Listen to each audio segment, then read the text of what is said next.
We will hear from everyone. And we love our audience, but we'd like to ask them to keep their reactions to a minimum, and we're not going to hold back in making sure the candidates stick to time. So with that business taken care of, let's get to it. And we're going to start today with Senator Sanders. Good evening to you. You've called for big new government benefits like universal health care and free college.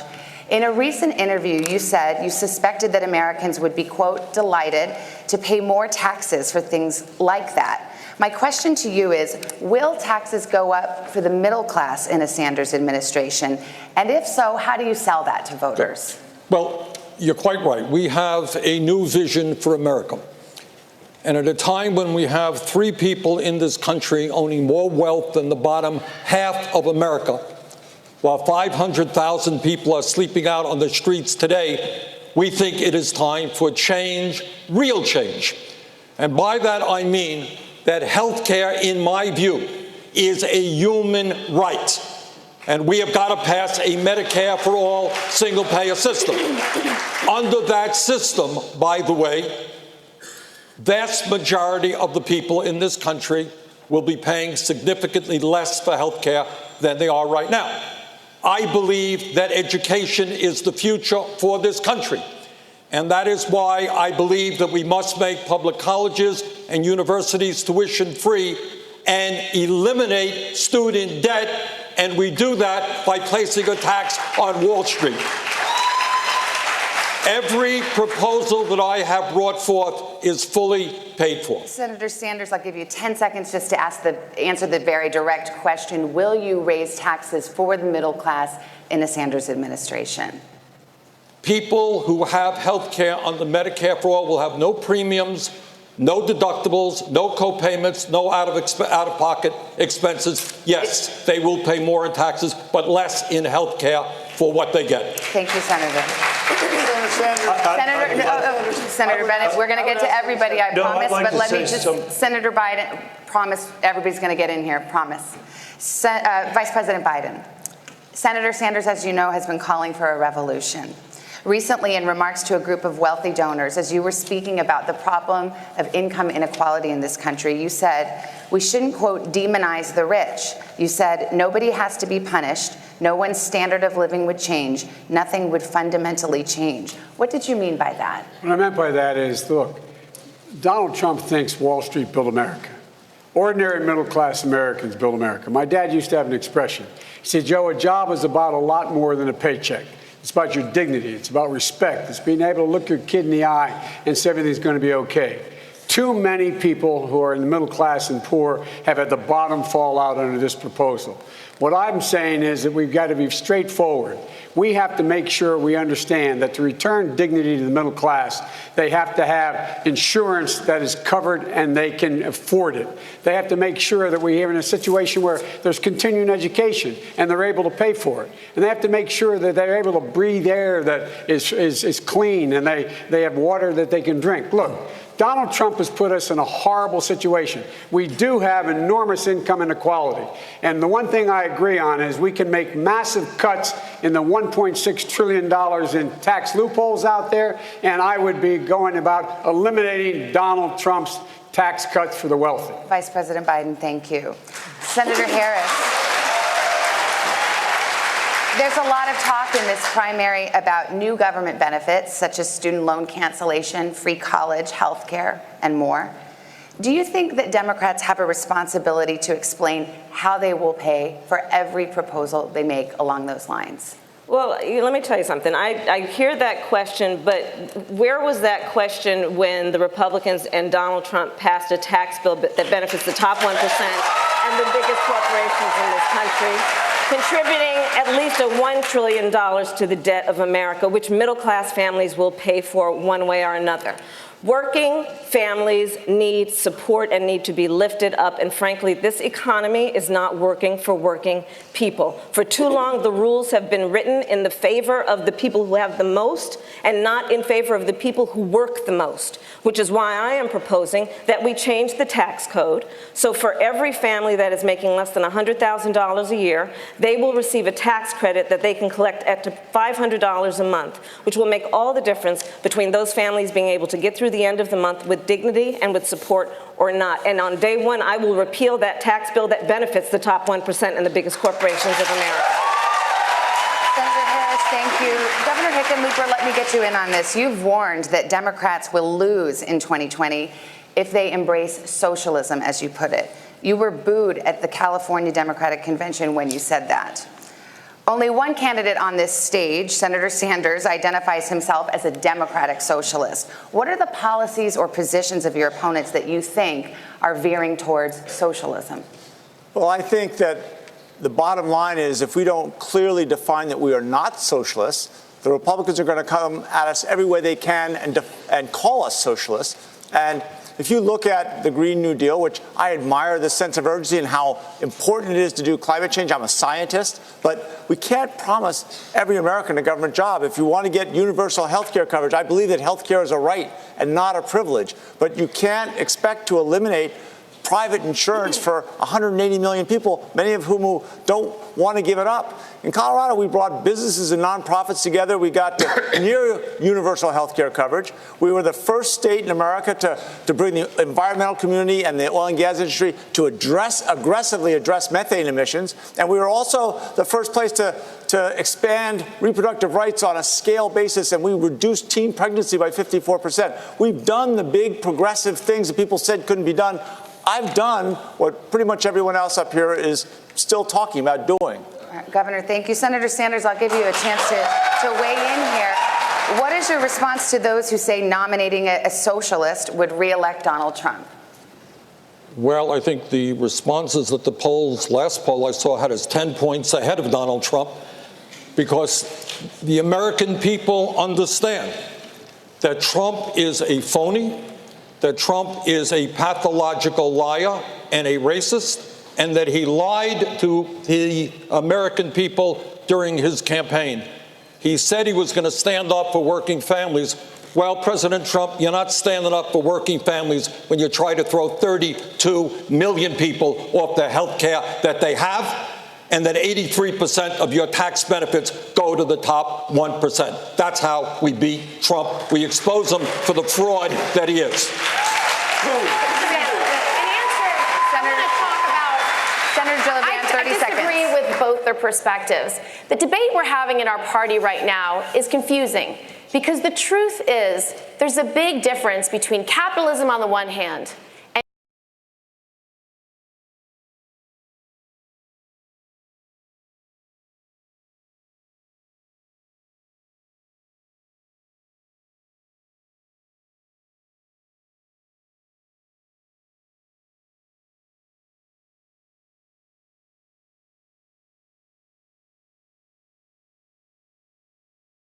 want to try to get health care as a right and not a privilege. So there need not be disagreement in the party, because in truth, we want healthy capitalism. We don't want corrupted capitalism. Thank you. I want to be fair to all the candidates. Thank you. Senator Bennett, you have said, quote, it's possible to write policy proposals that have no basis in reality. You might as well call them candy. Were you referring to any candidate or proposal in particular when you said that? Was that directed to me? Yes, that was your quote. That sounded like me. Thank you. It was you. I appreciate it. Well, look, first of all, I agree completely with Bernie about what the fundamental challenge we're facing as a country is. 40 years of no economic growth for 90% of the American people. 160,000 families in the top 0.1% have the same wealth as the bottom 90%, and we've got the worst income inequality that we've had in 100 years. Where I disagree is on his solution on Medicare for all.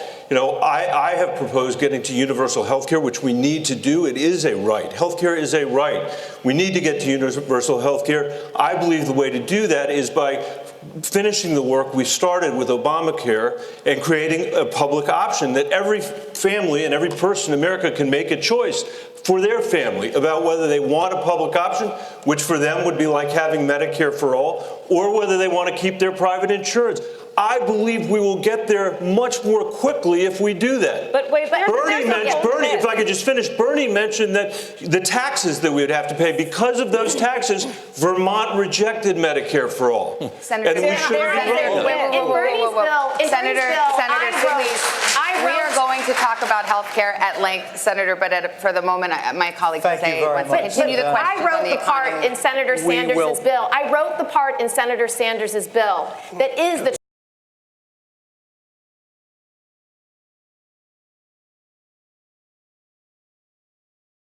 us to single payer more quickly. Senator, we will get to this. We will get to this. I understand. Before we do, I want to say hello and good evening, buenas noches to Mayor Buttigieg. Buenas noches, gracias de invitarnos. Gusto en verlo, caballero. Many of your colleagues on stage support free college. You do not. Why not? Sure. So college affordability is personal for us. Chasten and I have six-figure student debt. I believe in reducing student debt. It's logical to me that if you can refinance your house, you ought to be able to refinance your student debt. I also believe in free college for low and middle income students for whom cost could be a barrier. I just don't believe it makes sense to ask working class families to subsidize even the children of billionaires. I think the children of the wealthiest Americans can pay at least a little bit of tuition. And while I want tuition costs to go down, I don't think we can buy down every last penny for them. Now, there's something else that doesn't get talked about in the college affordability debate. Yes, it needs to be more affordable in this country to go to college. It also needs to be more affordable in this country to not go to college. You should be able to live well, afford rent, be generous to your church and Little League, whether you went to college or not. That's one of many reasons we need to raise the minimum wage to at least $15 an hour. Jose, I've got $100,000 in student loan debt myself. Let me get to you. We can't count on the people who've been in government for the last 30 years who were around when this problem was created to be the ones to solve it. It's going to be the next generation, the 40 million of us who can't start a family, can't take a good idea and start a business, and can't buy our first home. This is the generation that's going to be able to solve student loan debt. This generation is ready to lead. Mr. Yang, your signature policy is to give every adult in the United States $1,000 a month, no questions asked. That's right. I think that's like $3.2 trillion a year. How would you do that? Sorry? How would you do that? Oh, so it's difficult to do if you have companies like Amazon, trillion-dollar tech companies paying literally zero in taxes while they're closing 30% of our stores. Now, we need to put the American people in position to benefit from all these innovations in other parts of the economy. And if we had a value-added tax at even half the European level, it would generate over $800 billion in new revenue, which combined with the money in our hands, it would be the trickle-up economy from our people, families, and communities up. We would spend the money and it would circulate through our regional economies and neighborhoods, creating millions of jobs, making our families stronger and healthier. We'd save money on things like incarceration, homelessness services, emergency room health care, and just the value gains from having a stronger, healthier, mentally healthier population would increase GDP by $700 billion. This is the move that we have to make, particularly as technology is now automating away millions of American jobs. It's why Donald Trump is our president today, that we automated away 4 million manufacturing jobs in Michigan, Ohio, and Pennsylvania, and Wisconsin. And we're about to do the same thing to millions of retail jobs, call center jobs, fast food jobs, truck driving jobs, and on through the economy. Mr. Yang, if I get you understand a little bit better, so you're saying $1,000 a month for everyone over 18, but a value-added tax, so you can spend that $1,000 on value-added tax? Well, the value-added tax would end up, you'd still be increasing the buying power of the bottom 94% of Americans. You have to spend a lot of money for a mild value-added tax to eat up $12,000 a year per individual. So for the average family with 2 or 3 adults, it'd be $24,000 to $36,000 a year. Okay, Congressman Swalwell, I want to talk a little bit about what Mr. Yang is talking about, and you just actually mentioned it. Many Americans are worried that things like self-driving cars, robots, drones, artificial intelligence will cost them their jobs. What would you do to help people get the skills they need to adapt to this new world? We must always be a country where technology creates more jobs than it displaces. And I've seen the anxiety across America where the manufacturing floors go from 1,000 to 100 to 1.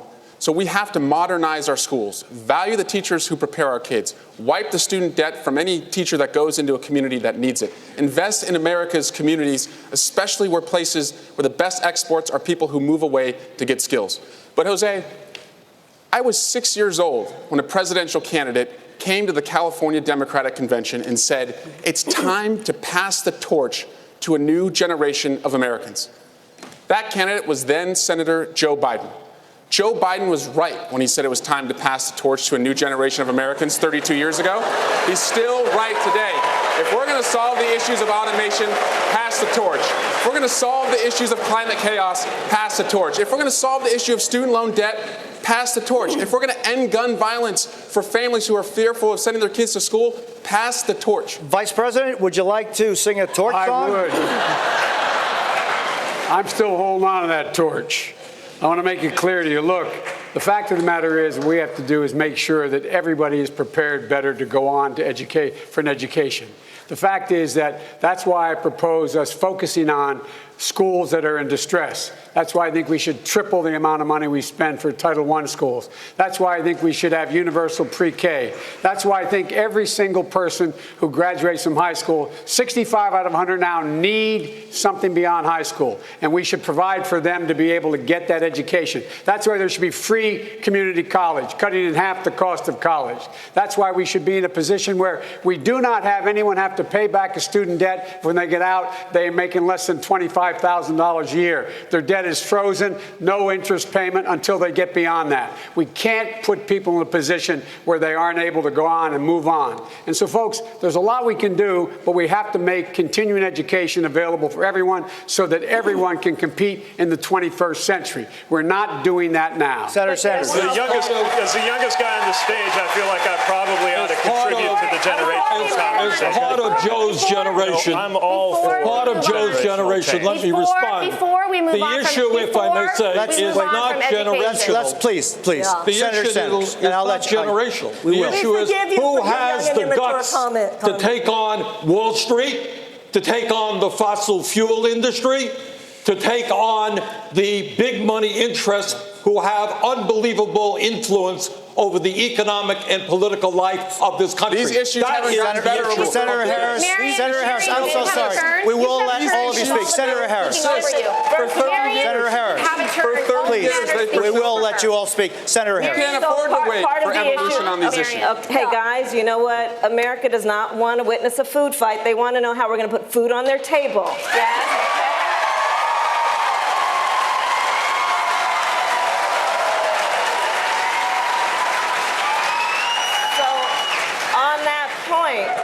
Part of the issue that is at play in America today, and we've all been traveling around the country, I certainly have, I'm meeting people who are working 2 and 3 jobs. You know, this president walks around talking about and flouting his great economy, right? My great economy, my great economy. You ask him, well, how are you measuring this greatness of this economy of yours? And he talks about the stock market.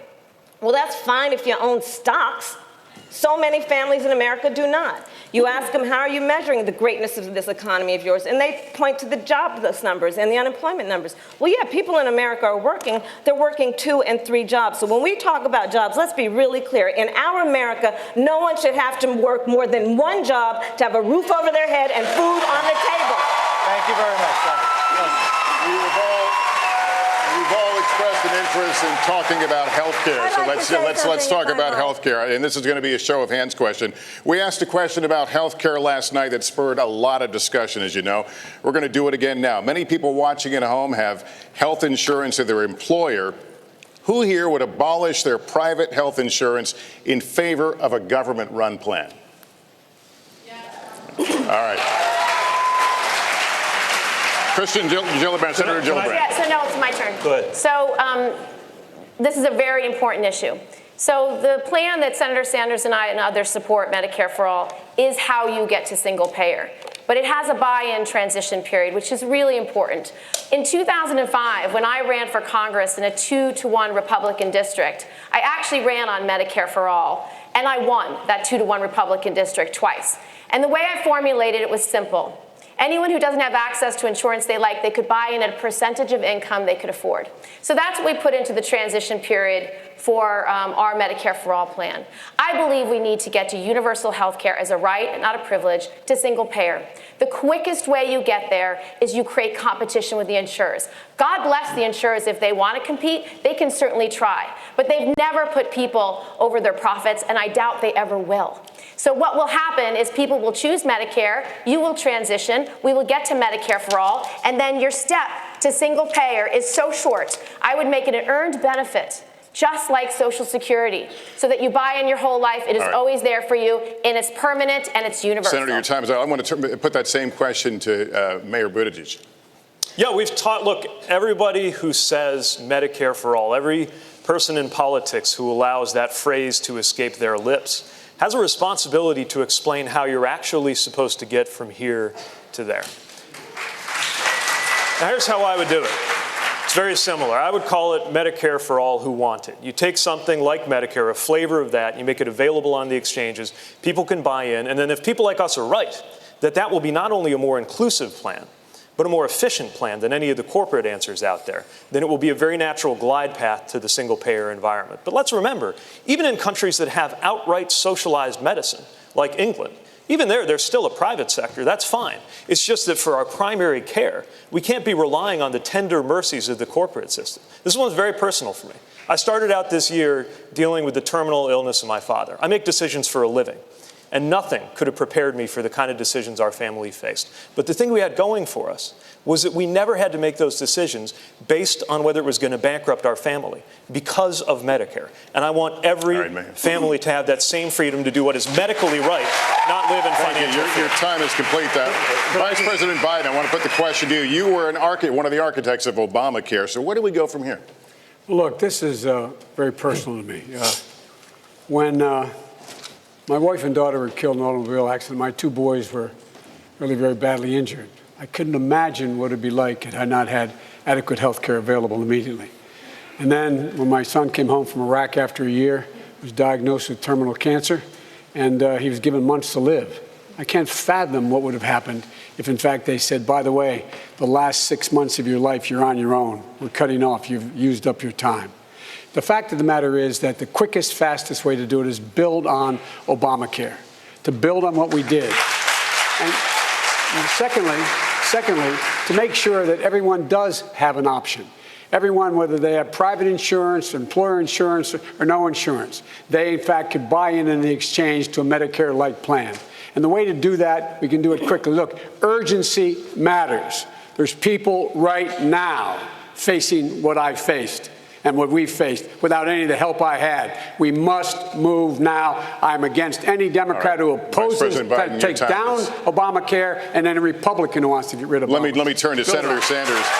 Senator Sanders, you basically want to scrap the private health insurance system as we know it and replace it with a government-run plan. None of the states that have tried something like that, California, Vermont, New York, has struggled with it, have been successful. If politicians can't make it work in those states, how would you implement it on a national level? How does this work?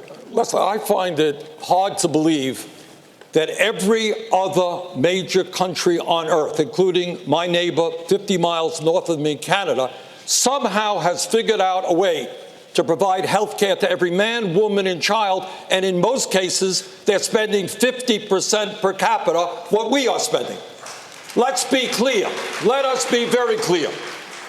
The function of health care today, from the insurance and drug company perspective, is not to provide quality care to all in a cost-effective way. The function of the healthcare system today is to make billions in profits for the insurance companies. And last year, if you could believe it, while we pay the highest prices in the world for prescription drugs, and I will lower prescription drug prices in half in this country, top 10 companies made $69 billion in profit. They will spend hundreds of millions of dollars lying to the American people, telling us why we cannot have a Medicare for all single-payer program. I just have to follow up there. How do you implement it on a national level? How do you implement it on a national level, given the fact it's not succeeded and other states have tried? I will tell you how we'll do it. We'll do it the way real change has always taken place, whether it was the labor movement, the civil rights movement, or the women's movement. We will have Medicare for all, when tens of millions of people are prepared to stand up and tell the insurance companies and the drug companies that their day is gone, that health care is a human right, not something to make huge profits off of. Thank you. All right, Ms. Williamson. Ms. Williamson, this is a question for you. Excuse me. I'm addressing the question, Ms. Williamson. We've been talking a lot about access to health insurance, but for many Americans, their most pressing concern is the high cost of health care. How would you lower the cost of prescription drugs? Well, first of all, the government should never have made the deal with the big pharma that they couldn't negotiate. That was just part of the regular corruption by which multinational corporations have their way with us. You know, I want to say that while I agree with, I'm with Senator Bennett and others, but I agree with almost everything here. I'll tell you one thing. It's really nice if we got all these plans, but if you think we're going to beat Donald Trump by just having all these plans, you got another thing coming. Because he didn't win by saying he had a plan. He won by simply saying, make America great again. We've got to get deeper than just these superficial fixes, as important as they are. Even if we're just talking about the superficial fixes, ladies and gentlemen, we don't have a health care system in the United States. We have a sickness care system in the United States. We just wait till somebody gets sick, and then we talk about who's going to pay for the treatment and how they're going to be treated. What we need to talk about is why so many Americans have unnecessary chronic illnesses, so many more compared to other countries. And that gets back into not just the big pharma, not just health insurance companies. It has to do with chemical policies. It has to do with environmental policies. It has to do with food policies. It has to do with drug policies. Thank you. It has to do with environmental Senator policies. Bennett, a question for you. You want to keep the system that we have in place with Obamacare and build on it. You mentioned that a moment ago. Is that enough to get us to universal coverage? I believe that will get us the quickest way there. And I thought the Vice President was very moving about this, and Mayor Pete as well. I had prostate cancer recently, as you may know, and it's why I was a little late getting in the race. The same week, my kid had her appendectomy out. And I feel very strongly that families ought to be able to have this choice. I think that's what the American people want. I believe it will get us there quickly. There are millions of people in America that do not have health insurance today because they can't. They're too wealthy. They make too much money to be on Medicaid. They can't afford health insurance. When Senator Sanders says that Canada is single payer, there are 35 million people in Canada. There are 330 million people in the United States, easily the number of people on a public option. It could easily be 35 million. And for them, it would be Medicare for all, as Mayor Buttigieg says. But for others that want to keep it, they should be able to keep it. And I think that will be the fastest way to get where we need to go. Also, I will say, Bernie is a very honest person. He has said over and over again, unlike others that have supported this legislation, over and over again, that this will make illegal all insurance except cosmetic, except insurance for, I guess that's for plastic surgery. Everything else is banned under the Medicare for all proposal that he has put forward. I'd let you go a little longer there, but obviously, Senator Sanders, you get a response. Senator Sanders, you just very briefly.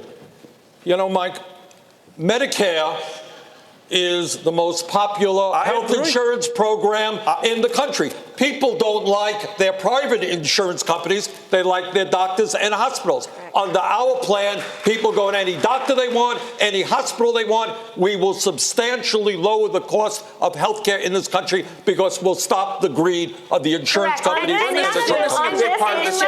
this issue, we have to think about how this affects real people. And the reality of how this affects real people is captured in a story that many of us heard, and I will paraphrase. There is, any night in America, a parent who's seeing that their child has a temperature that is out of control, calls 911, what should I do? And they say, take the child to the emergency room. And so they get in their car and they drive, and they're sitting in the parking lot outside of the emergency room looking at those sliding glass doors while they have the hand on the forehead of their child, knowing that if they walk through those sliding glass doors, even though they have insurance, they will be out a $5,000 deductible when they walk through those doors. That's what insurance companies are doing in America today. We're going to continue this discussion. I wanted to put it in a myth about candidates, please.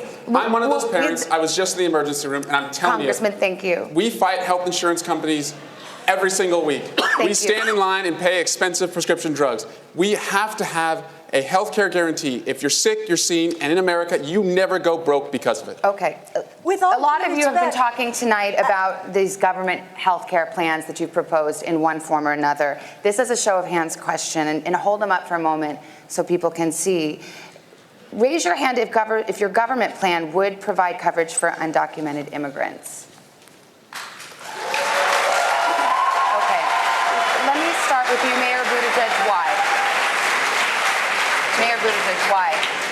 Because our country is healthier when everybody is healthier. And remember, we're talking about something people are given a chance to buy into. In the same way that there are undocumented immigrants in my community who they pay sales taxes, they pay property taxes directly or indirectly. This is not about a handout. This is an insurance program. And we do ourselves no favors by having 11 million undocumented people in our country be unable to access health care. But of course, the real problem is we shouldn't have 11 million undocumented people with no pathway to citizenship. It makes no sense. And the American people agree on what to do. This is the crazy thing. If leadership consists of forming a consensus around a divisive issue, this White House has divided us around a consensus issue. The American people want a pathway to citizenship. They want protections for dreamers. We need to clean up the lawful immigration system, like how my father immigrated to this country. And as part of a compromise, we can do whatever common sense measures are needed at the border. But Washington can't deliver on something the American people want. What does that tell you about the system we're living in? It tells you it needs profound structural reform. Vice President Biden, I believe you said that your health care plan would not cover undocumented immigrants. Could you explain your position? I'm sorry, I beg your pardon. I believe at the show of hands, you did not raise your hand. Did you raise your hand? No, I did. Okay, sorry. So you said they would be covered under your plan, which is different than Obamacare. Yes, but here's the thing. Can you explain that change? Yes. You cannot let, as the mayor said, you cannot let people who are sick, no matter where they come from, no matter what their status, go uncovered. You can't do that. It's just going to be taken care of, period. You have to. It's a humane thing to do. But here's the deal. The deal is that he's right about three things. Number one, they, in fact, contribute to the well-being of the country, but they also, for example, they've increased the lifespan of Social Security because they have a job, they're paying a Social Security tax. That's what they're doing. It's increased the lifespan. They would do the same thing in terms of reducing the overall cost of health care by them being able to be treated and not wait till they're in extremis.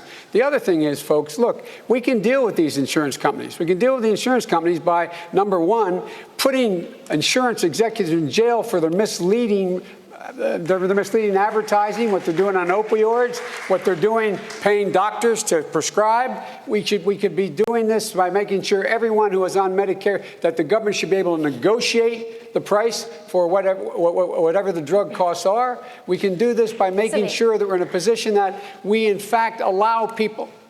Time's up. I just want to address that point. Actually, if you can hold off a minute, we need to take a short break here. We got a lot more we need to talk to all of you about, so stick with us. We're just getting started. We'll be back with more from Miami right after this.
Welcome back from Miami. Jose is going to lead off the questioning in this round. Thank you very much. Senator Harris, last month, more than 130,000 migrants were apprehended at the southern border. Many of them are being detained, including small children, in private detention centers in Florida and throughout our country. Most of the candidates on this stage say the conditions at these facilities are abhorrent. On January 20th, 2021, if you are president, what specifically would you do with the thousands of people who try to reach the United States every day and want a better life through asylum? Immediately on January 20th of 2021, I will, first of all, we cannot forget our DACA recipients, and so I'm going to start there. I will immediately, by executive action, reinstate DACA status and DACA protection to those young people. I will further extend protection for deferral of deportation for their parents and for veterans, who we have so many who are undocumented and have served our country and fought for our democracy. I will also immediately put in place a meaningful process for reviewing the cases for asylum. I will release children from cages. I will get rid of the private detention centers. And I will ensure that this microphone that the President of the United States holds in her hand is used in a way that is about reflecting the values of our country, and not about locking children up, separating them from their parents. And I have to just say that we have to think about this issue in terms of real people.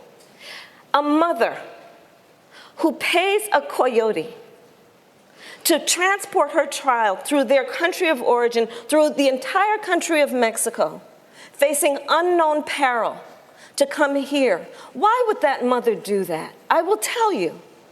Because she has decided for that child to remain where they are is worse. But what does Donald Trump do?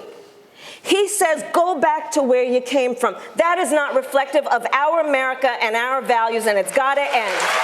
Governor Hickenlooper, day one, if you are, day one at the White House, how do you respond? Deal with these children? Let me get to you in just a second. I'm sorry.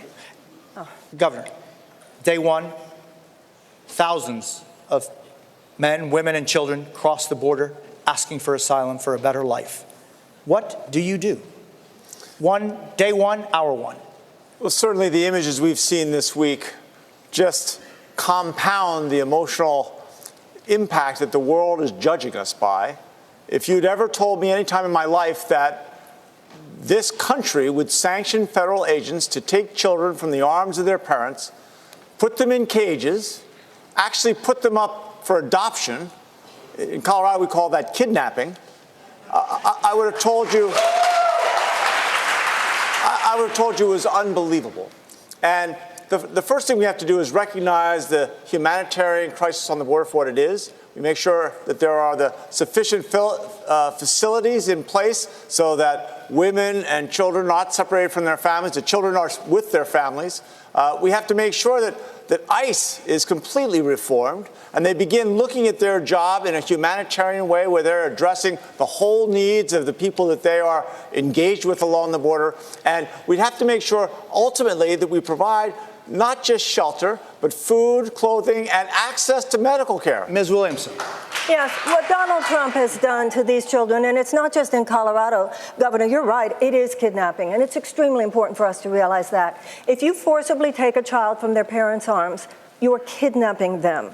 And if you take a lot of children and you put them in a detainment center, thus inflicting chronic trauma upon them, that's called child abuse. This is collective child abuse. And when this is crime, both of those things are a crime. And if your government does it, that doesn't make it less of a crime. These are state-sponsored crimes. Congressman. And what President Trump has done is not only attack these children, not only demonize these immigrants, he is attacking a basic principle of America's America's moral core. We open our hearts to the stranger. This is extremely important. And it's also important for all of us to remember, and I have great respect for everyone who is on this stage, but we're going to talk about what to do about health care. Well, where have you been, guys? Because if it's not just a matter of a plan, and I haven't heard anybody on this stage who has talked about American foreign policy in Latin America and how we might have, in the last few decades, contributed to something being more. Senator Gillibrand, what would you do as president with a reality? Well, one of the worst things about President Trump that he's done to this country is he's torn apart the moral fabric of who we are. When he started separating children at the border from their parents, the fact that 7 children have died in his custody, the fact that dozens of children have been separated from their parents and they have no plan to reunite them. So I would do a few things. First, I would fight for comprehensive immigration reform with a pathway to citizenship. Second, I would reform how we treat asylum seekers at the border. I would have a community-based treatment center where you're doing it within the communities, where asylum seekers are given lawyers, where there's real immigration judges, not employees of the Attorney General, but appointed for life, and have a community-based system. I would fund border security, but the worst thing President Trump has done is he's diverted the funds away from cross-border terrorism, cross-border human trafficking, drug trafficking, and gun trafficking, and he's given that money to the for-profit prisons. I would not be spending money in for-profit prisons to lock up children and asylum seekers. We had a very spirited debate on this stage last night on the topic of decriminalization of the border. If you'd be so kind, raise your hand if you think it should be a civil offense rather than a crime to cross the border without documentation. Can we keep the hands up so we could see them? And let's remember, that's not just a theoretical exercise. That criminalization, that is the basis for family separation. You do away with that, it's no longer possible. Of course, it wouldn't be possible anyway in my presidency because it is dead wrong. We got to talk about one other thing, because the Republican Party likes to cloak itself in the language of religion. Now, our party doesn't talk about that as much, largely for a very good reason, which was we are committed to the separation of church and state, and we stand for people of any religion and people of no religion. But we should call out hypocrisy when we see it. And for a party that associates itself with Christianity, to say that it is okay to suggest that God would smile on the division of families at the hands of federal agents, that God would condone putting children in cages, has lost all claim to ever use religious language again. Vice President, Mr. Vice President, I don't know if you raised your hand or were just asking to speak. Look, would you decriminalize crossing the border without documents? The first thing I would do is unite families. I'd surge immediately billions of dollars worth of help to the region immediately. Look, I talk about foreign policy. I'm the guy that got a bipartisan agreement at the very end of the campaign, at the very end of our term, to spend $740 million to deal with the problem.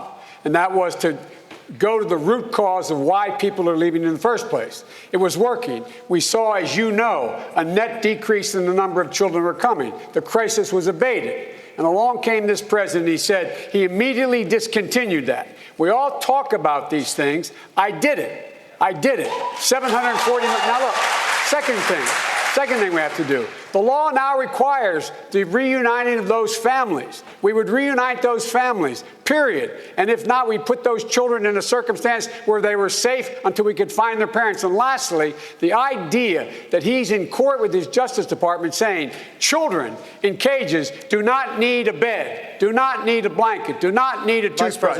That is outrageous. Vice President, the Obama-Biden administration Obama-Biden administration deported more than 3 million Americans. My question to you is, if an individual is living in the United States of America without documents and that is his only offense, should that person be deported? No. Depending if they committed a major crime.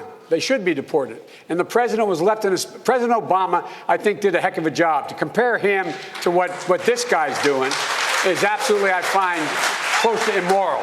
But the fact is that, look, we should not be locking people up. We should be making sure we change the circumstance, as we did, why they would leave in the first place. And those who come seeking asylum, we should immediately have the capacity to absorb them, keep them safe until they can be heard. A 15-second, if you could, if you wish to answer. Should someone who is here without documents, and that is his only offense, should that person be deported? That person should not be the focus of deportation. We should fundamentally change the way we deal with things. Senator, I want to suggest that I agree with a lot of what Kamala just said, and that is on day one, we take out our executive order pen and we rescind every damn thing on this issue that Trump has done.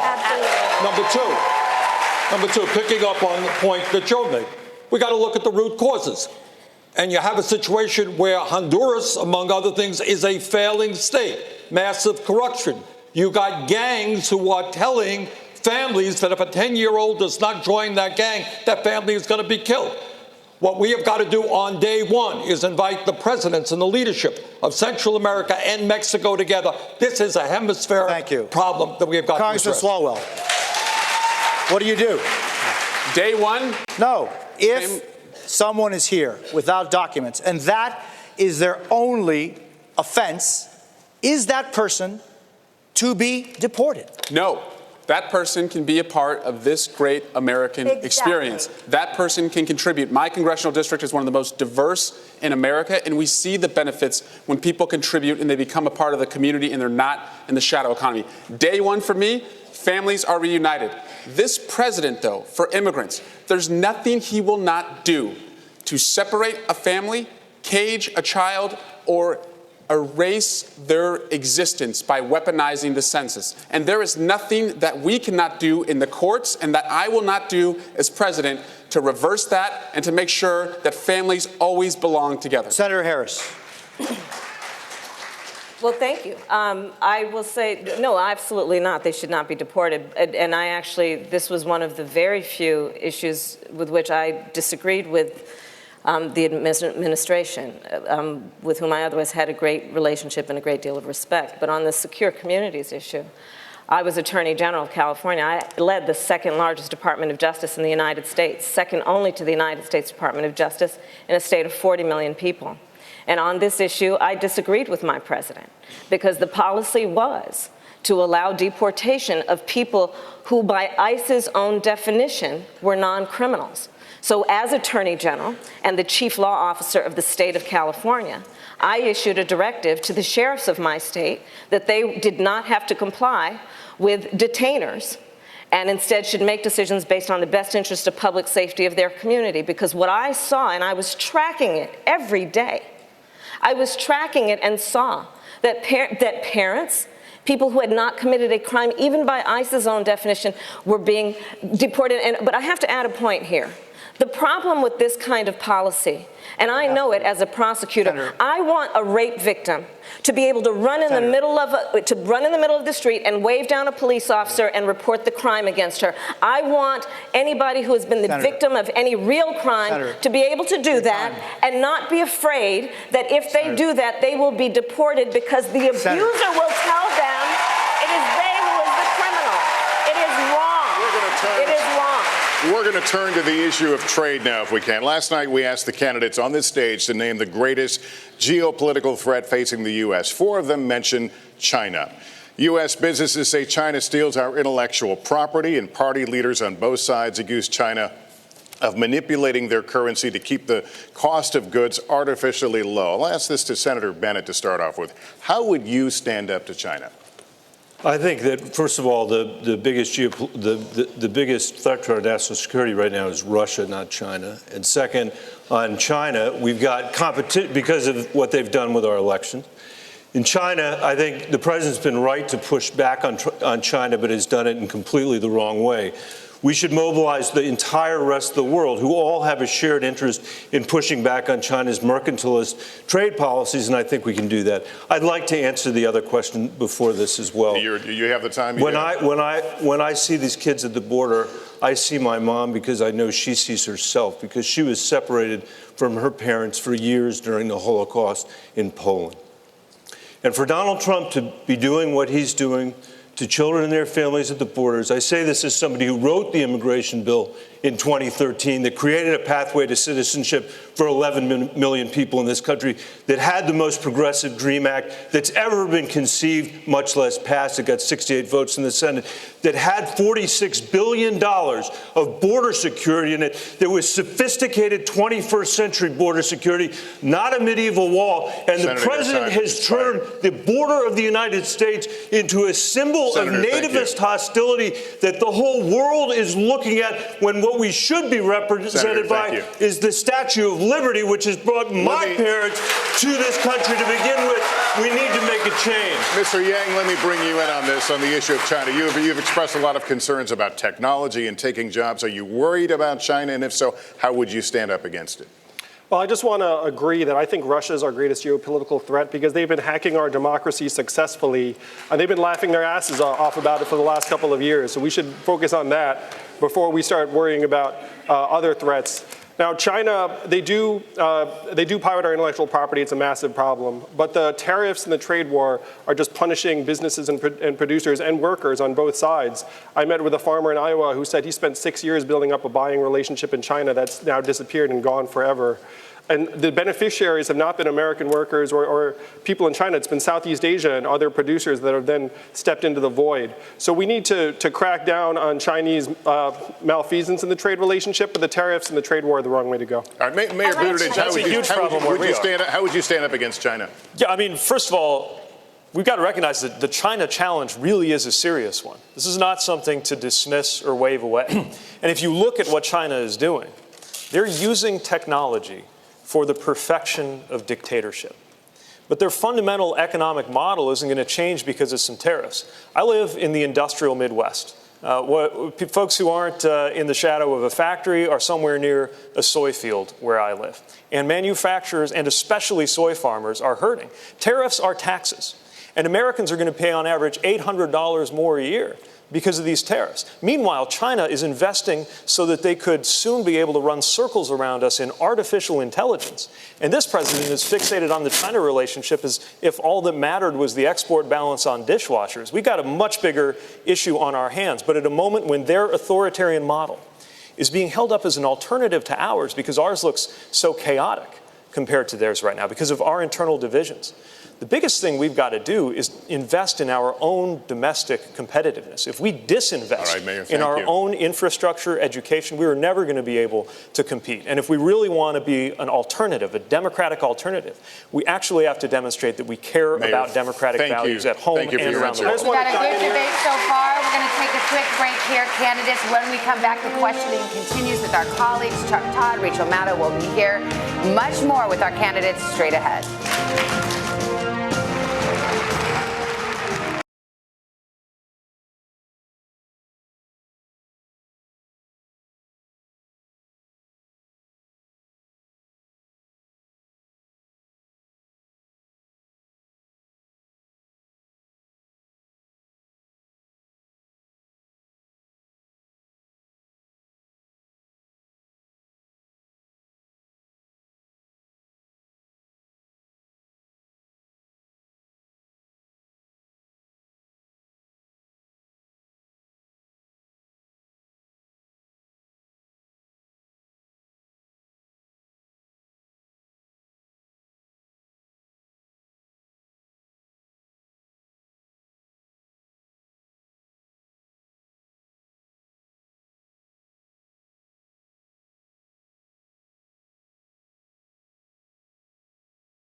And can't get help. You will lie on the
Democratic presidential debate from the Arch Center in Miami. As we continue the questioning, we want to bring in more members of our team. So let's turn it over to Chuck Todd and Rachel Maddow.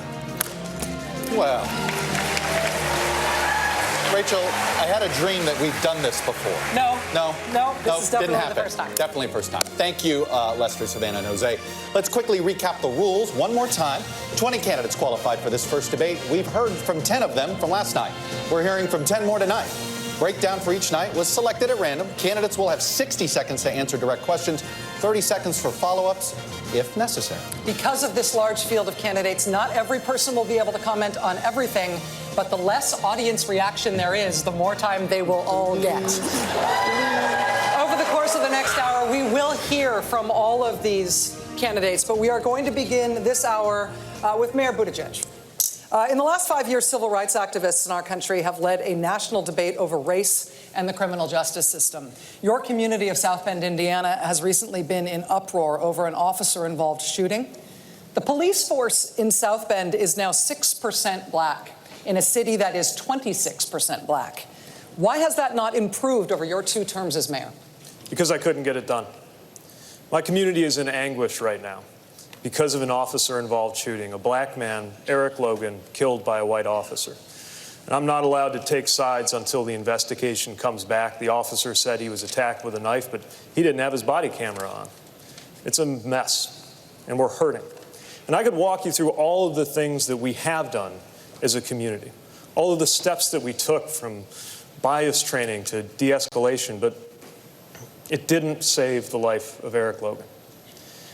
And when I look into his mother's eyes, I have to face the fact that nothing that I say will bring him back. This is an issue that is facing our community and so many communities around the country.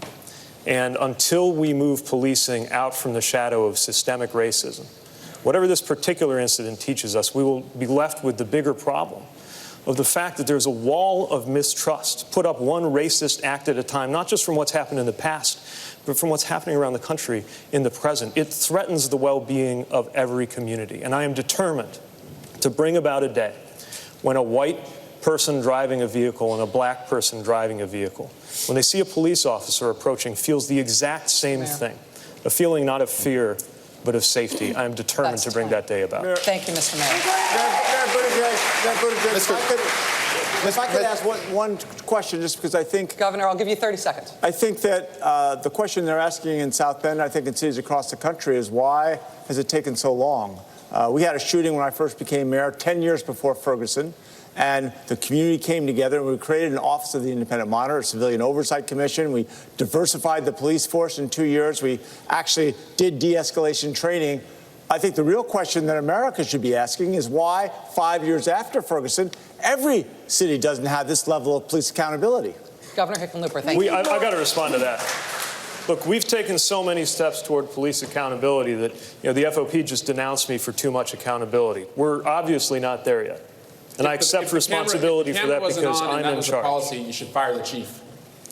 So under Indiana law, this will be investigated, and there will be accountability for the officer involved. But you're the mayor. You should fire the chief if that's the policy and someone died. All of these issues are extremely important, but there are specifics, there are symptoms, and the underlying cause has to do with deep, deep, deep realms of racial injustice, both in our criminal justice system and in our economic system. And the Democratic Party should be on the side of reparations for slavery for this very reason. I do not believe that the average American is a racist, but the average American is woefully undereducated about the history of race in the United States. Ms. Williamson, thank you very much. Vice President Biden, we're going to get to you. Hang on, we're going to get to stage. I would like to speak on the issue of race. Senator Harris, what I will say is that if I could preface this, we will give you 30 seconds, since we're going to come back to you on this again in just a moment. Go for 30 seconds. Okay. So on the issue of race, I couldn't agree more that this is an issue that is still not being talked about truthfully and honestly. There is not a black man I know, be he a relative, a friend, or a coworker, who has not been the subject of some form of profiling or discrimination. Growing up, my sister and I had to deal with the neighbor who told us her parents couldn't play with us because we were black.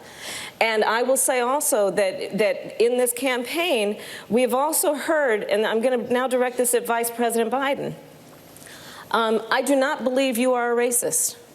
And I agree with you when you commit yourself to the importance of finding common ground.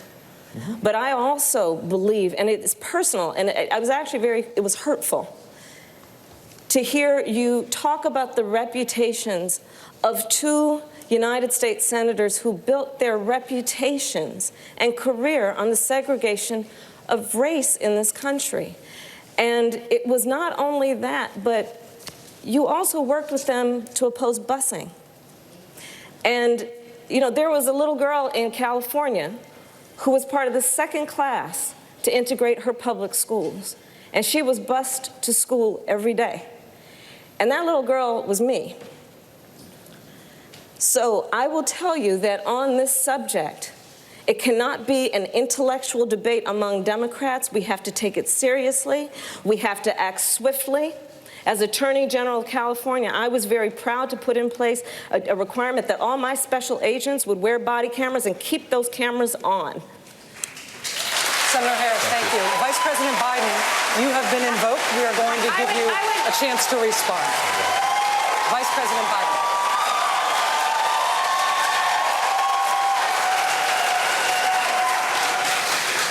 It's a mischaracterization of my position across the board. I did not praise racist.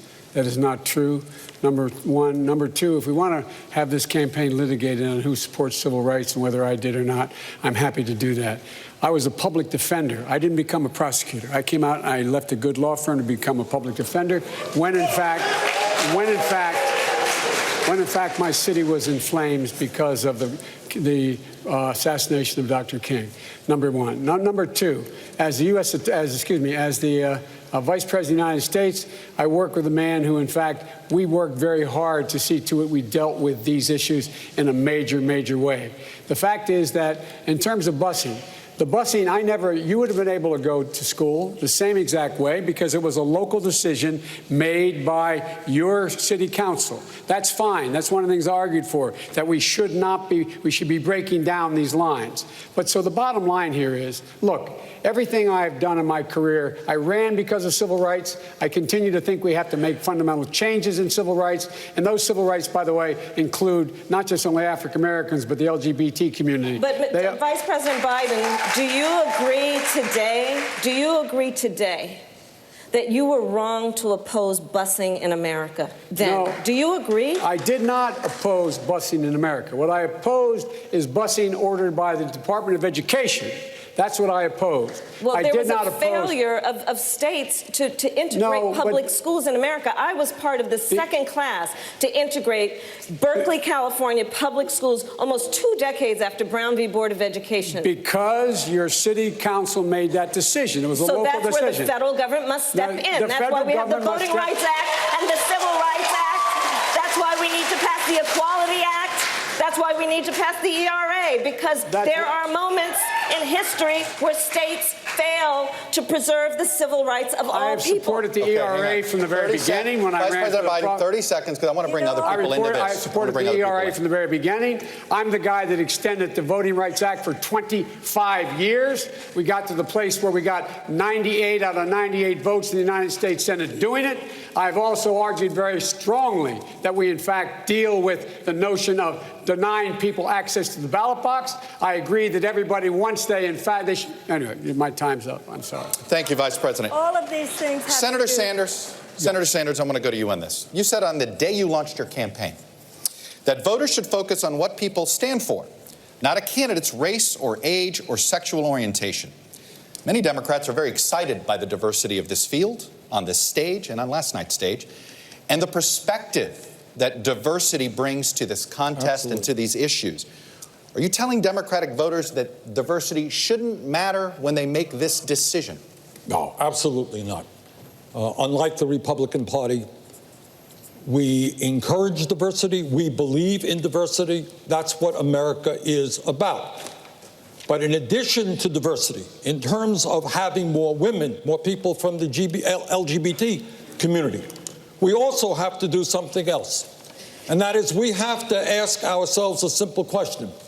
And that how come today the worker in the middle of our economy is making no more money than he or she made 45 years ago, and that in the last 30 years, the top 1% has seen a $21 trillion increase in their wealth. We need a party that is diverse, but we need a party that has the guts to stand up to the powerful special interests who have so much power over the economic and political life of this country. Senator Gillibrand, I want to give you 30 seconds on this. Well, first of all, where Bernie left off, we've heard a lot of good ideas on this stage tonight and a lot of plans. But the truth is, until you go to the root of the corruption, the money in politics, the fact that Washington is run by the special interests, you are never going to solve any of these problems. I have the most comprehensive approach that experts agree is the most transformative plan to actually take on political corruption, to get money out of politics through publicly funded elections, to have clean elections. If we do that and get money out of politics, we can guarantee health care as a right, not a privilege. We can deal with institutional racism. We can take on income inequality. And we can take on the corporate corruption that runs Washington. And the first constitutional amendment to do that was introduced by me when I was a young senator. Thank you, Vice President. We want to shift topics here. Senator Bennett, the next question is for you. On the issue of partisan gridlock, President Obama promised in 2012 that after his reelection, Republicans would want to work with Democrats. Fever would break. That did not happen. Now Vice President Biden is saying the same thing, that if he is elected in 2020, both parties will want to work together. Should voters believe that somehow if there's a Democratic president in 2021, that gridlock is going to magically disappear? Gridlock will not magically disappear as long as Mitch McConnell is there, first. Second, that's why it is so important for us to win not just the presidency, to have somebody that can run in all 50 states, but to win the Senate as well. And that's why we have to propose policies that can be supported, like Medicare X, so that we can build a broad coalition of Americans to overcome broken Washington, D.C. I agree with what Senator Gillibrand was saying. I share a lot of her views. We need to end gerrymandering in Washington. We need to end political gerrymandering in Washington. The court today said they couldn't do anything about it. We need to overturn Citizens United. The court was the one that gave us Citizens United, and the attack on voting rights in Shelby versus Holder is something we need to deal with. All of those things has happened since Vice President Biden was in the Senate. And we face structural problems that we have to overcome with a broad coalition. It's the only way we can do it. We need to root out the corruption in Washington, expand people's right to get to the polls, and I think then we can succeed. Vice President Biden, 30 seconds. It does sound as if you haven't seen what's been happening in the United States Senate over the last 12 years. It didn't happen. Why? I have seen what happened just since we were vice president. We needed 3 votes to pass an $800 billion recovery act that kept us from going into depression. I got 3 votes changed. We needed to be able to keep the government from shutting down and going bankrupt. I got Mitch McConnell to raise taxes $600 billion by raising the top rate. And as recently as after President got elected, I was able to put together a coalition of the Cures Act that billions of dollars go into cancer research, bipartisan. But sometimes you can't do that. Sometimes you just have to go out and beat them. I went into 20 states, over 60 candidates, and guess what? We beat them. We won back the Senate. Thank you. Chuck, thank you, the problem with what the Vice President... Yeah, 30 seconds. Go ahead. Sometimes you do have to beat him, but the deal that he talked about with Mitch McConnell was a complete victory for the Tea Party. It extended the Bush tax cuts permanently. The Democratic Party had been running against that for 10 years. We lost that economic argument because that deal extended almost all those Bush tax cuts permanently and put in place the mindless cuts that we still are dealing with today that are called the sequester. That was a great deal for Mitch McConnell. It was a terrible deal for America. Thank you, Senator. Thank you, Senator Bennett. Go ahead, 30 seconds. The reason why the Trump tax cut had to be passed is because they had to pay back their donors. You heard it. They actually said those words. So the corruption in Washington is real, and it is something that makes every one of the plans we've heard about over over the last several months impossible. And I have the most comprehensive approach to do it with clean elections, publicly funded elections. So we restore the power of our democracy into the hands of the voters, not into the Koch brothers. We were talking about issues. Imagine, we're in Florida, imagine the Parkland kids having as much power in our democracy as the Koch brothers or the NRA. Imagine their voices carrying farther and wider than anyone else because their voice is needed. Senator Gillibrand, I'm trying to get everybody in here. As president, it's the first thing I'm going to do because nothing else is possible, whether it's education or health care or ending institutional racism. Thank you very much. Senator Sanders, I'd like to put a different question to you. Roe versus Wade has been the law of the land since 1973. Now that there is a conservative majority on the Supreme Court, several Republican-controlled states have passed laws to severely restrict or even ban abortion. One of those laws could very well make it to the Supreme Court during your presidency, if you're elected president. What is your plan if Roe is struck down in the court while you're president?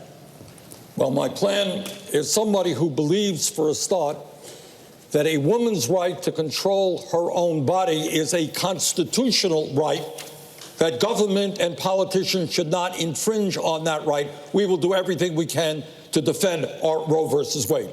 Second of all, let me make a promise here. You ask about litmus test. My litmus test is I will never nominate any justice to the Supreme Court unless that justice is 100% clear he or she will defend Roe v. Wade.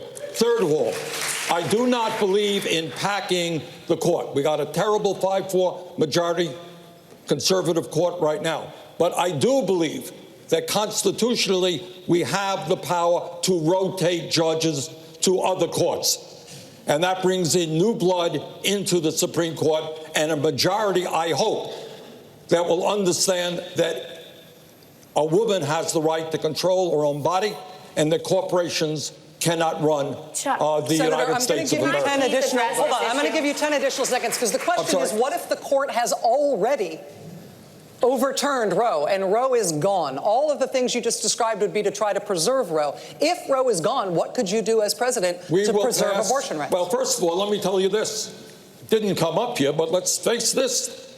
Medicare for all guarantees every woman in this country the right to have an abortion if she wants it. Thank you, Senator. And can I just address this for a second? And I want to talk directly to America's women and to the men who love them. Women's reproductive rights are under assault by President Trump and the Republican Party. 30 states are trying to overturn Roe v. Wade right now.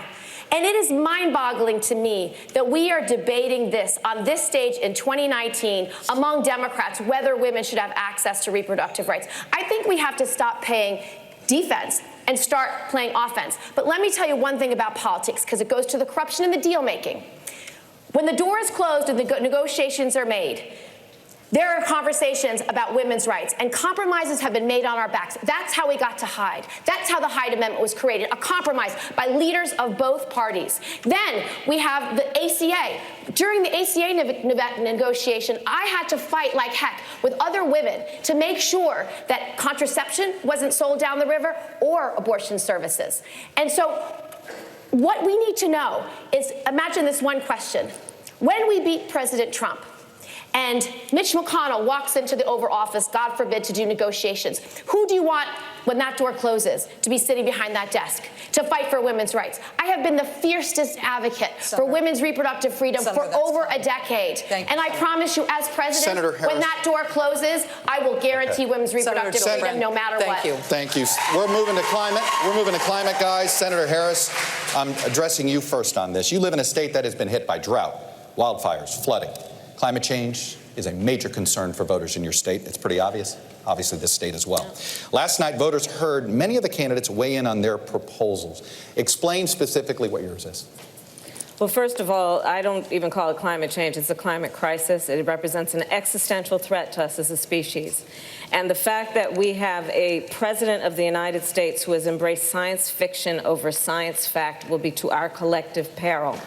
I visited, while the embers were smoldering, the wildfires in California. I spoke with firefighters who were in the midst of fighting a fire while their own homes were burning. And on this issue, it is a critical issue that is about what we must do to confront what is immediate and before us right now. That is why I support a Green New Deal. It is why I believe on day one, and as president, will re-enter us in the Paris Agreement, because we have to take these issues seriously. And frankly, we have a president of the United States. We talked about, you asked before, what is the greatest national security threat to the United States? It's Donald Trump. And I'm going to tell you why. And I'm going to tell you why. Because I agree, climate change represents an existential threat. He denies the science. You want to talk about North Korea, real threat in terms of nuclear arsenal, but what does he do? He embraces Kim Jong-un, a dictator for the sake of a photo op. Putin, you want to talk about Senator Russia? Harris, we're going to he takes the word of the Russian president over the word of the American intelligence community when it comes to a threat to our democracy and our elections. Thank you, Senator Harris. These are the issues that are before us, Chuck. I hear you. Thank you, Senator Harris. Mayor Buttigieg, in your climate plan, if you're elected president in your first term, how is this going to help farmers impacted by climate change in the Midwest? Well, the reality is we need to begin adapting right away, but we also can't skip a beat on preventing climate change from getting even worse. It's why we need aggressive and ambitious measures. It's why we need to do a carbon tax and dividend. But I would propose we do it in a way that is rebated out to the American people in a progressive fashion so that most Americans are made more than whole. This isn't theoretical for us in South Bend either. Parts of California on fire. Right here in Florida, they're talking about sea level rise. Well, in Indiana, I had to activate the Emergency Operations Center of our city twice in less than 2 years. The first time was a 1,000-year flood, and the next time was a 500-year flood. This is not just happening on the Arctic ice caps. This is happening in the middle of the country, and we've got to be dramatically more aggressive moving forward. Now, here's what very few people talk about. First of all, rural America can be part of the solution instead of being told they're part of the problem. With the right kind of soil management and other kind of investments, rural America could be a huge part of how we get this done. And secondly, we got to look to the leadership of local communities. You know, those networks of mayors and cities from around the world who have come together, not even waiting for our national governments to catch up. We should have a Pittsburgh summit where we bring them together as well as rejoining the Paris. Thank you, Mayor Buttigieg. I want to bring Governor Hickenlooper into this for a moment. Governor, you have said that oil and gas companies should be a part of the solution on climate change. Lots of your colleagues on stage tonight have talked about moving away from fossil fuels entirely. Can oil and gas companies be real partners in this fight? Well, I share the sense of urgency. I'm a scientist, so I recognize that we're within 10 or 12 years of actually, suffering irreversible damage. But guaranteeing everybody a government job is not going to get us there. Socialism, and in that sense, is not the solution. We have to look at what really will make a difference. In Colorado, we're closing a couple of coal plants, replacing them with wind, solar, and batteries, and the monthly bills go down. We're building a network for electric vehicles. We are working with the oil and gas industry, and we created the first methane regulations in the country. Methane is 25 times worse than CO2. And then we've got to get to that last part. I mean, the industrial, heavy industry, we haven't seen the plans yet. If you look at the real problem, CO2, the worst polluters in CO2 is China, is the United States, and then it's concrete and it's exhalation. And beyond that, I think we've got to recognize that only by bringing people together, businesses, nonprofits, and we can't demonize every business. We've got to bring them together to be part of this thing, because ultimately, if we're not able to do that, we will be doomed to failure. We have no way of doing this without bringing everyone together. Thank you. Vice President Biden, on the issue of how you do this, Democrats are arguing robustly among themselves about what's the best way to tackle climate change. But if we're honest, many Republicans, including the president, are still not sure if they believe it is even a serious problem. So, are there significant ways you can cut carbon emissions if you have to do it with no support from Congress? The answer is yes. Number one, in our administration, we built the largest wind farm in the world, the largest solar energy facility in the world. We drove down the competitive price of both of those renewable sources. I would immediately insist that we, in fact, build 500,000 recharging stations throughout the United States of America, working with governors, mayors, and others, so that we can go to a full electric vehicle future by the year 2020, or by the year 2030. I would make sure that we invested $400 million in new science and technology to be the exporter, not only of the green economy, but economy that can create millions of jobs. But I would immediately join the Paris Climate Accord. I would up the ante in that accord, which it calls for, because we make up 15% of the problem.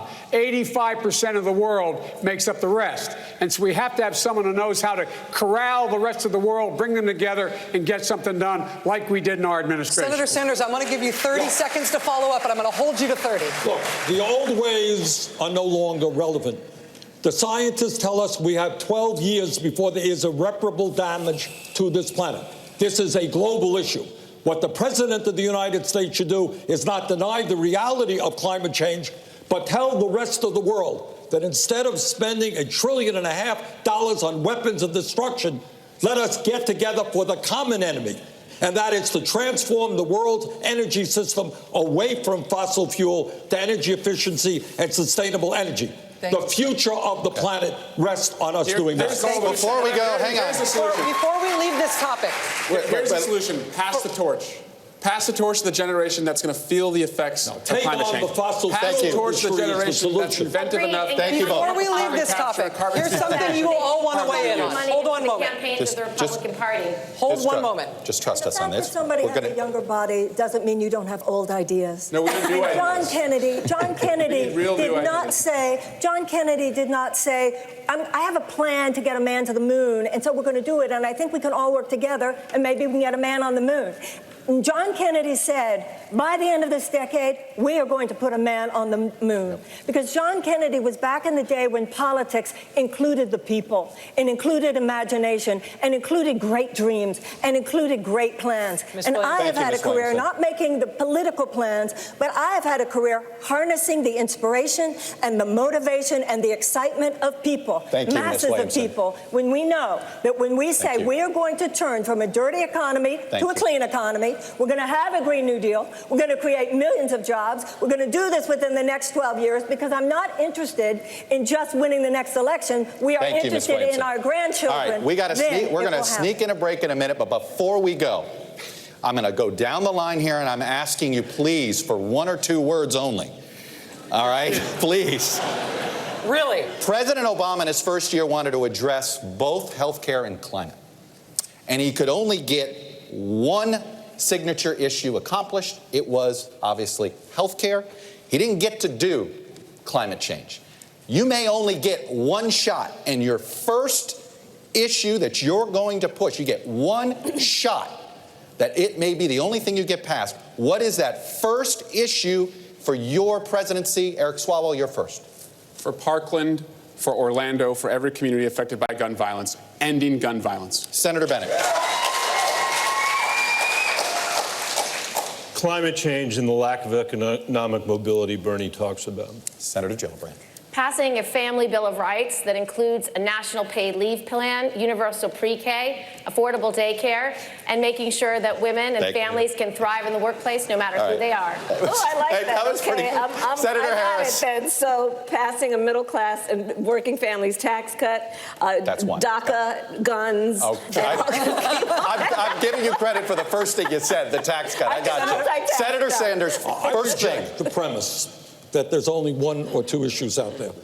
This I'm not saying country there isn't 1 or 2. faces enormous crises. Senator we need a political revolution. People have got to stand up and take on the special interests. We can transform this country. Fine. Vice President Biden, your first issue, Mr. Vice President. I think you're so underestimating what Barack Obama did. He's the first man to bring together the entire world, 196 nations, to commit to deal with climate change immediately. So I don't buy that. But the first thing I would do is make sure that we defeat Donald Trump. Period. Mayor Buttigieg, your first priority, your first issue as president that you were going to block and tackle. We've got to fix our democracy before it's too late. Get that right. Climate, immigration, taxes, and every other issue gets better. Mr. Yang. I would pass a $1,000 freedom dividend for every American adult starting at age 18, which would speed us up on climate change, because if you get the boot off of people's throats, they'll focus on climate change much more clearly. Governor Hickenlooper? I would do a collaborative approach to climate change, and I would pronounce it well before the election to make sure we don't re-elect the worst president in American history. And Ms. Williamson with the last word. My first call is to Prime Minister of New Zealand, who said that her goal is to make New Zealand the place where it's the best place in the world for a child to grow up. And I will tell her girlfriend you are so on, because the United States of America is going to be the best place in the world for a child to grow up. Ms. Williamson, thank you. You guys were close with the short, at least it was shorter responses. Not at all. All right. C minus. We're going to take a quick break. We'll be right back with these candidates right after this.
Welcome back to the Democratic candidates debate in Miami. We're going to continue the questioning now with Lester in the audience.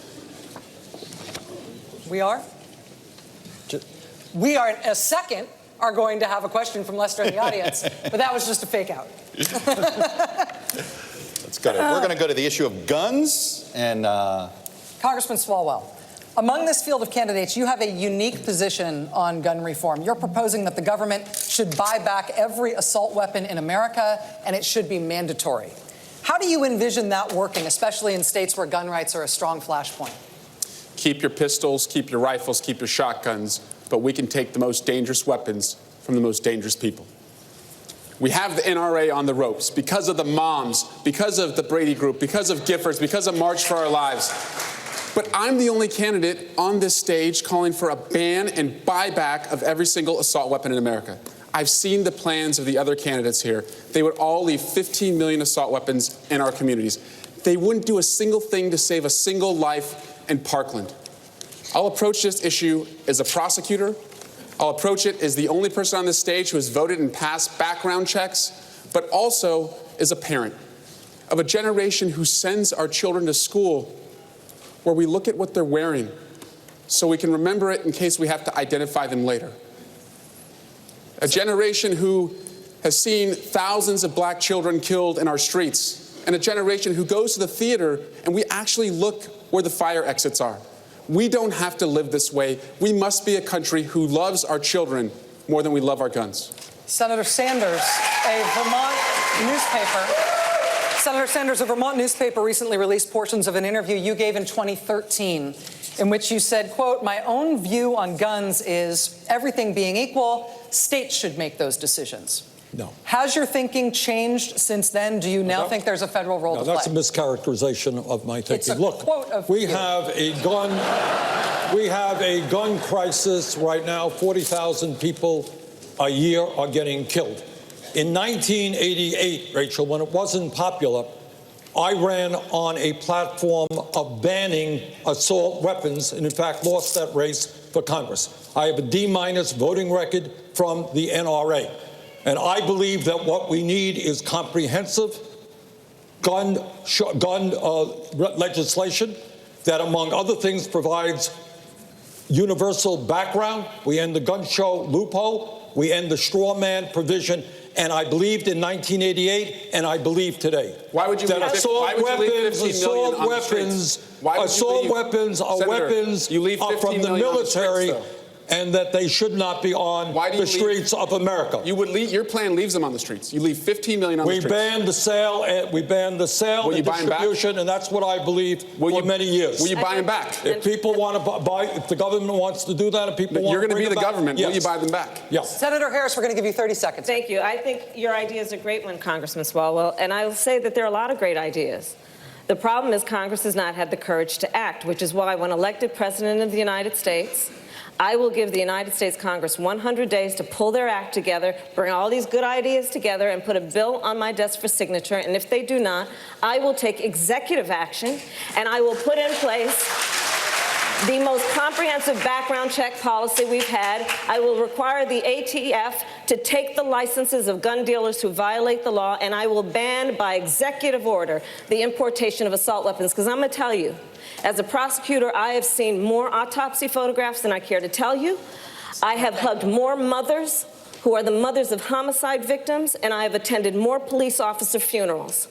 It is enough. It is enough. There have been plenty of good ideas from members of the United States Congress. There's been no action. As president, I will take action. Mayor Buttigieg, I want to bring you in on this, sir. A lot of discussion about assault rifles that are often shorthanded as military-style weapons. You are the only person on this stage tonight with military experience as a veteran of the Afghanistan war.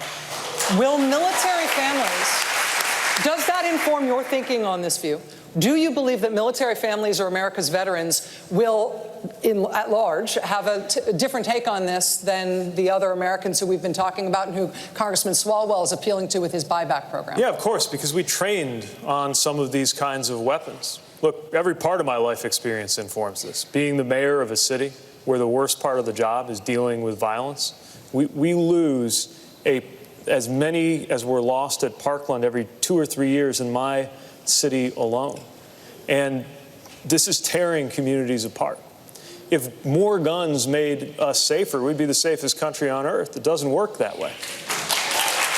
And common sense measures like universal background checks can't seem to get delivered by Washington, even when most Republicans, let alone most Americans, agree it's the right thing to do. And as somebody who trained on weapons of war, I can tell you that there are weapons that have absolutely no place in American cities or neighborhoods in peacetime, ever. Vice President Biden, 30 seconds. A real 30 seconds? A real 30 seconds. Okay. I'm the only person that's beaten the NRA nationally. I'm the guy that got the Brady bill passed, the background checks, number one. Number two, we increased that background check during the Obama-Biden administration. I'm also the only guy that got assault weapons banned, and the number of clips in a gun banned. And so, folks, look, and I would buy back those weapons. We already started talking about that. We tried to get it done. I think it can be done, and it should be demanded that we do it, and that's a good expenditure of money. And lastly, we should have smart guns. No gun should be able to be sold unless your biometric measure could pull that trigger. It's within our right to do that. We can do that. Our enemy is the gun manufacturers, not the NRA. The gun manufacturer. Vice President, but the NRA is taking orders from the gun manufacturer. Lester Holt has our next question. Lester, take it away. All right, Chuck, this is a question from our viewers. We put some suggestions that ask maybe they could share some. Here's one that came from Kathleen from Canby, Oregon, who writes, many fear the current administration has inflicted irrevocable harm on our governing institutions and norms, and in the process, on our reputation abroad. The question is, what do you see as important early steps in reversing the damage done? And we'll put this one to Senator Bennett. Thank you very much. What an excellent question. First of all, we have to restore our democracy at home. The rest of the world is looking for us for leadership. We have a president who doesn't believe in the rule of law. He doesn't believe in freedom of the press. He doesn't believe in independent judiciary. He believes in the corruption that he's brought to Washington, D.C., and that is what we have to change, and that's why everybody is up here tonight, and I appreciate the fact that they're up here for that reason. Second, we've got to restore the relationships that he's destroyed with our allies, not just in Europe. He flew to the G20 last night and attacked Japan, Germany, and a third ally of ours without saying anything about North Korea or Russia. And when you've got a situation where you have a president who says something happened in the Straits of Hormuz and the whole world doesn't know whether to believe it or not, that is a huge problem when it comes to the national security of the United States of America. This is a perfect time. We need to change that. Thank you, Senator Bennett. It's a perfect time for me to do another one of these down the line. And this is what this question is, which is you're likely going to have to reset a relationship between America and another country or entity if you become president perhaps because of some relationship that you just mentioned about President Trump. What is the first relationship you like to reset as president? I'm going to go down the line, and I'll start with Ms. Williamson. Well, one of my first phone calls would be to call the European leaders and say, we're back. Because I totally understand how important it is that the United States be part of the Western Alliance. I'm trying to get one or two words here. I hear you. Governor Hickenlooper. You know, I talk about constant engagement, and I think the first country I would go to, and I understand they've been cheating and stealing intellectual property, would be China, because if we're going to deal with public health pandemics, if we're going to deal with all the challenges of the globe, we've got to have relationships with everyone. Mr. Yang, we're trying to squeeze in a couple more things before we go to another break. Mr. Yang. China, we need to cooperate with them on climate change, AI, and other issues. North Korea. Thanks for the quickness. Mayor Buttigieg. We have no idea which of our most important allies he will have pissed off worse between now and then. What we know is that our relationship with the entire world needs to change. And it starts by modeling American values at home. Okay, Mr. Vice President, I'm trying to be quick. We know NATO will fall apart if he's elected 4 more years as the single most consequential alliance in the history of the United States. Senator Sanders. It's not one country. I think it is rebuilding trust in the United Nations and understand that we can solve conflicts without war, but with diplomacy. Senator Harris. All the members of the NATO alliance.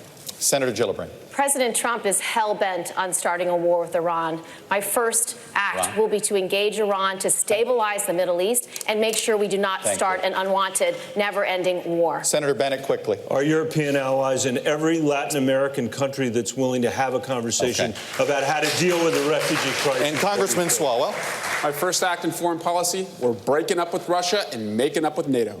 Thank you all. Thank you all. We have one That's a good plan. last question for Vice President Biden tonight. You have made your decades of experience in foreign policy a pillar of your campaign. But when the time came to say yes or no on one of the most consequential foreign policy decisions of the last century, you voted for the Iraq war. You have since said you regret that vote.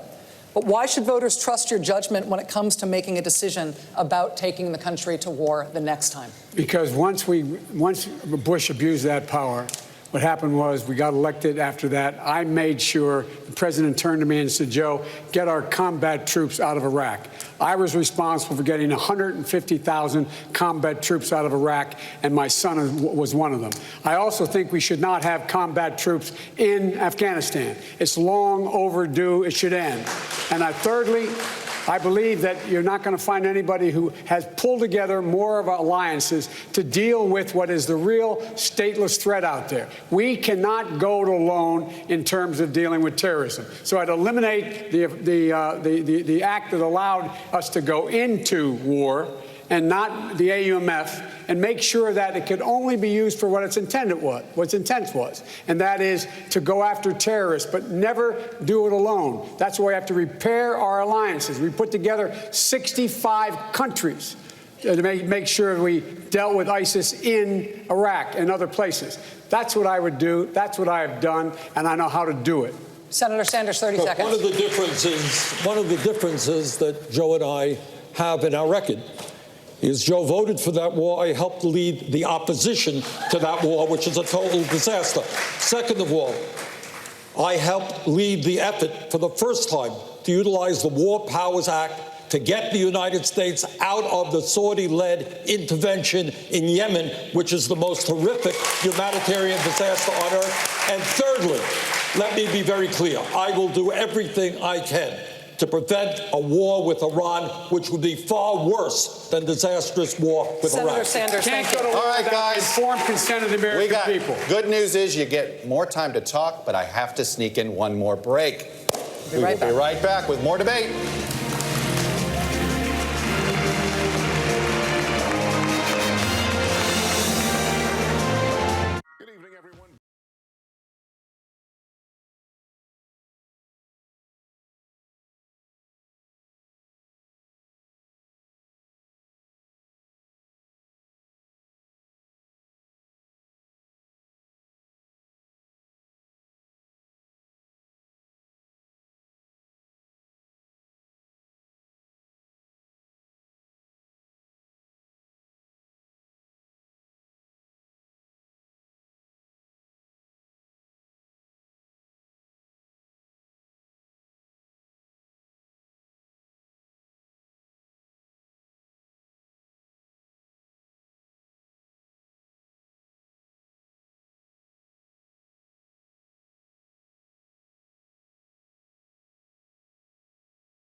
a final chance to make their case to the voters. 45 seconds each. We begin with Congressman Swalwell.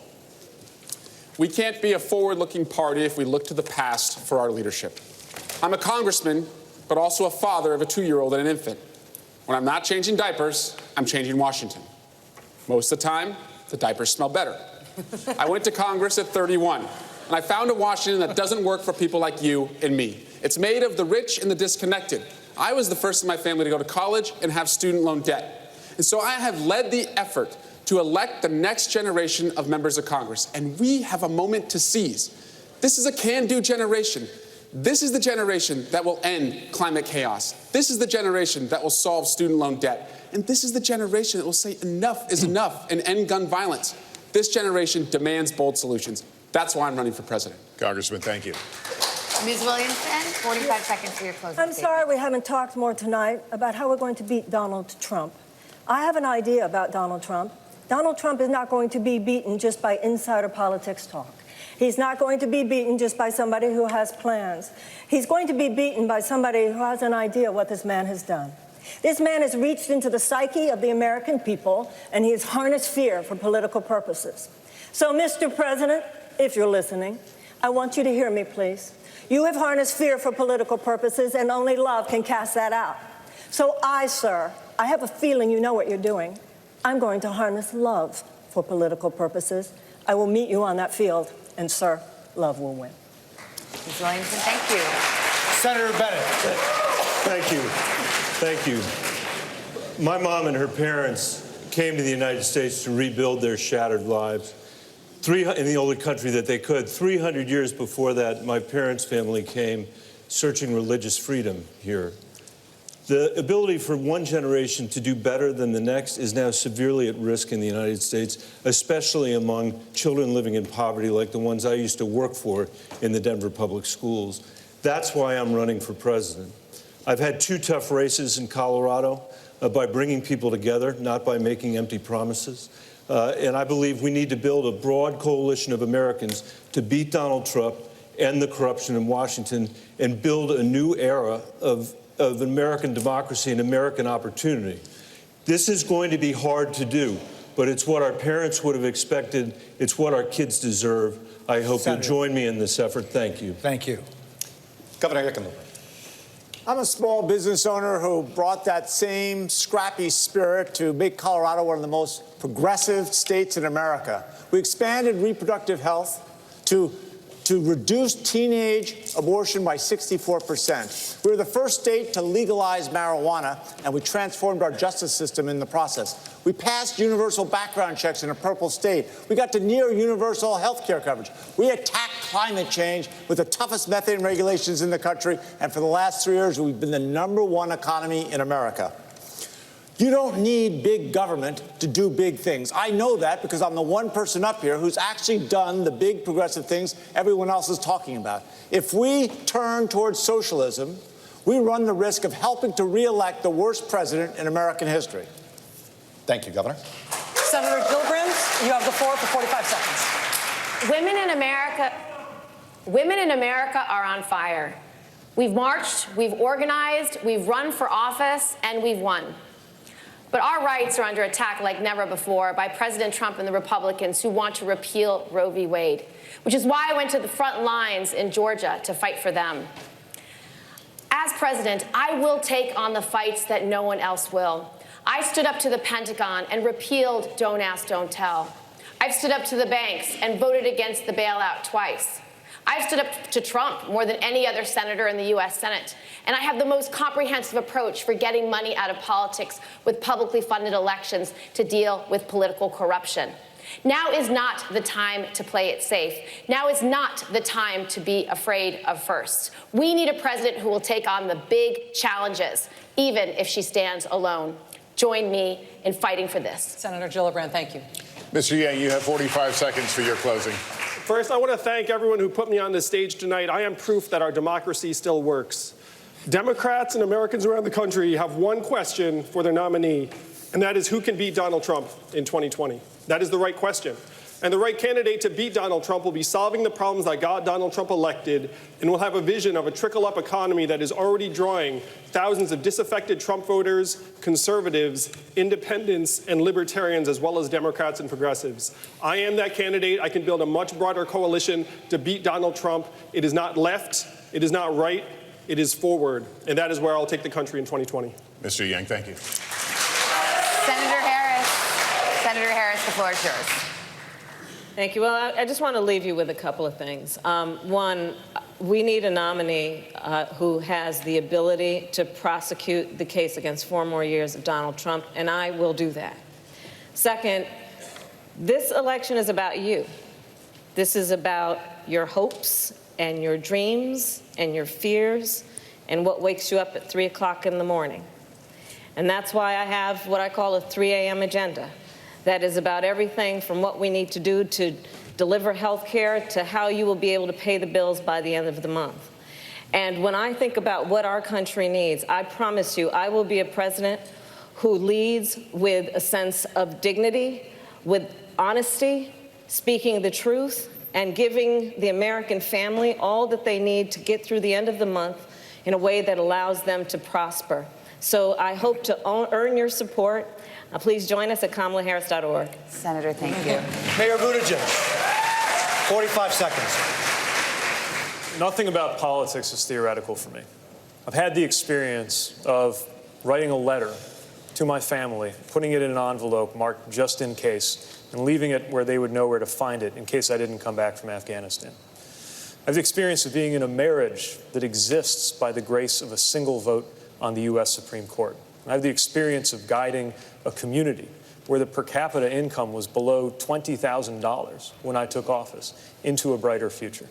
I'm running because the decisions we make in the next 3 or 4 years are going to decide how the next 30 or 40 go.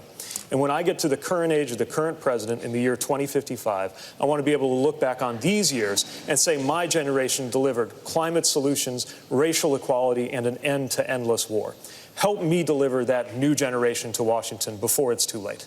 Thank you. Senator Sanders, 45 seconds, the floor is yours.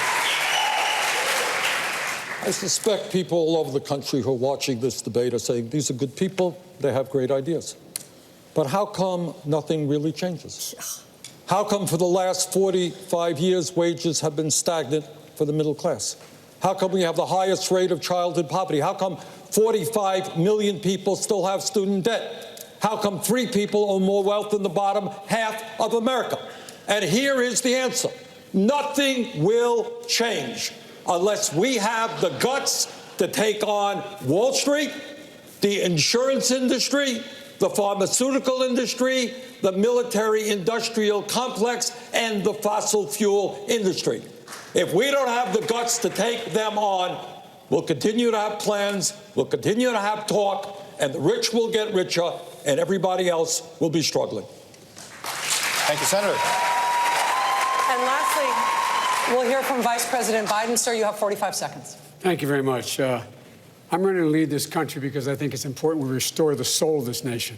This president has ripped it out. It's the only president in our history who has equated racist and white supremacist with ordinary and decent people. He's the only president who has engaged and embraced dictators and thumbed their nose at our allies. I'm secondly running for president because I think we have to restore the backbone of America, the poor and hardworking middle-class people. You can't do that without replacing them with the dignity they once had. Lastly, we got to unite the United States of America as much as anybody says we can. If we do, there's not a single thing the American people can't do. This is the United States of America. We can do anything if we're together. So God bless you all, and may God protect our troops. Vice President Biden, thank you. We want to thank our candidates. We've had 2 nights of spirited debate on a range of issues, 20 candidates in all. We want to thank all of the candidates last night. Seriously, it takes guts to run and stick your neck out like this to you guys and to the 10 last night. Thanks for having the guts to do this. I would also like to thank the audience for completely ignoring our suggestion not to react. We made it a lot more fun. Also, thanks to the Democratic National National Committee and the Florida Democratic Party. And, of course, thank you to everyone at the Adrienne R. Center for hosting us here and our terrific audiences. Chuck mentioned. Over terrific. For Savannah, Jose, Chuck, and Rachel, I'm Lester Holt. Good night, everyone, from Miami.